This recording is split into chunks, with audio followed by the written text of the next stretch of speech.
funds available, they have greatly shrunk. But the demand is still the same or even more. So the question is, how do we, in a reduced marketplace, still have success? And that's where specialism comes in, i.e. the best of the best can survive. I wrote a book because I was amazed when I spoke to people. Why is it that they don't seem to understand how to get this thing? I had assimilated this knowledge over a long period of time, but I didn't really value it. I didn't really realize that people did not understand it because I was used to it. We need to have a clear-cut insight. Where might be a new way forward? What gaps exist? And what money might be ring-fenced? Has anyone heard the terminology money that's ring-fenced before? Rare? Ring-fenced money, yes? Okay. Ring-fenced money, for those that are not too sure, is when there is a budget of money set aside and it is not affected by any cuts because the purpose has been predetermined and it won't be influenced by other things. So in the midst of funding, there's always money that is ring-fenced. There is money that is ring-fenced. That means there are some places that if you apply to it, even though there's been a decrease in the economy, those places are still buoyant. Living Bread Parish in Newcastle. Very entertaining, very reaching, very informative. I think it helps us to understand that there are many options out there in regards to funding. So I think if you're a parish and you're out there, you're thinking how to, the tithes and the offerings are getting low, and you're thinking how you're going to keep sustaining yourself, then this is the right place to be. You really have to understand that. If that's what he wants, that's what he wants. We don't have to be of the world, but we have to understand the system of the world. You have to master this thing, or we're going to keep on struggling.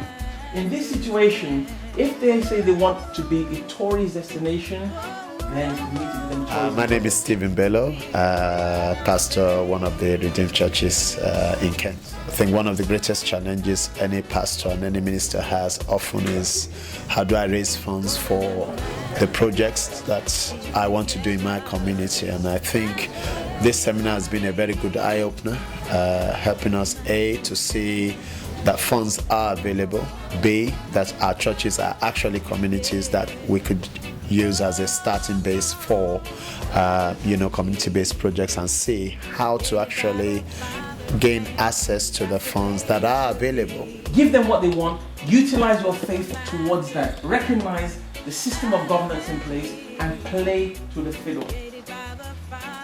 Every single one that receives an application form and reads through it has some things on their mind. They know for a fact that there are more people that are applying for the money that is available. The information that you have just given us now is not known to a lot of I stand to be corrected, to a lot of redeemed churches. Because I was going to ask that, why incorporate a separate charity when we are already, the redeemed churches are already registered as charity organizations. So I didn't know, and I'm sure a lot of us didn't know, that everything that belongs to the charity belongs to the Queen. And, our representatives have the right at any time, to come and ask for things. Well, at least the good thing is that now we know. Hello, good evening, sir. Good evening. Can I have your name, sir? My name is Akin Tikare. And where are you from and what church are you representing? I'm from Gravesend. We attend Precious Stones Christian Center, but I'm actually representing my business. I'm a dentist by profession. Oh, okay, sir. Yes. How did you find the conference, sir? Very interesting, an eye-opener, because as part of my profession, I have a social element to it, and that's why I'm interested in the social enterprise aspect.